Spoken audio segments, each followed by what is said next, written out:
বাংলাদেশ দলে জায়গা হারিয়ে এবার যুক্তরাষ্ট্রের হয়ে খেলবেন সাকিব আল হাসান। ভারতীয় কিছু সংবাদ মাধ্যমে উঠে এসেছে এমনটাই। তাদের দাবি, সাকিবের কিছু শুভাকাঙ্ক্ষী তাকে পরামর্শ দিয়েছে 2028 অলিম্পিক্সে মার্কিন যুক্তরাষ্ট্রের হয়ে খেলতে নামার। এরই মধ্যে মার্কিন মুলুকের গ্রিন কার্ডের জন্য আবেদন করেছেন সাকিব।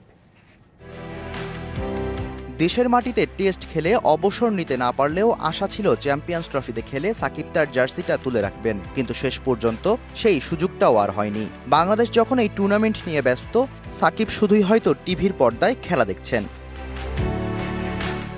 রাজনৈতিক পালাবদলে সাকিব হয়তো বুঝেও গিয়েছেন দেশে আসার আর কোনো সুযোগ নেই তার, তাই বাংলাদেশের জার্সিটাও আর গায়ে তোলা হবে না।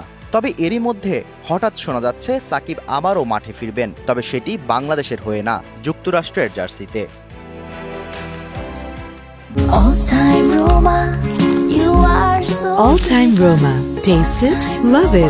ভারতের কিছু গণমাধ্যমে প্রকাশিত হয়েছে এমন খবর, 2028 অলিম্পিক্সে যুক্তরাষ্ট্রের হয়ে খেলার প্রস্তুতি নিচ্ছেন সাবেক বিশ্বসেরা এই অলরাউন্ডার। তাদের দাবি, সাকিবের কিছু শুভাকাঙ্ক্ষী পরামর্শ দিয়েছেন সবকিছু ভুলে যুক্তরাষ্ট্রের হয়ে খেলার জন্য।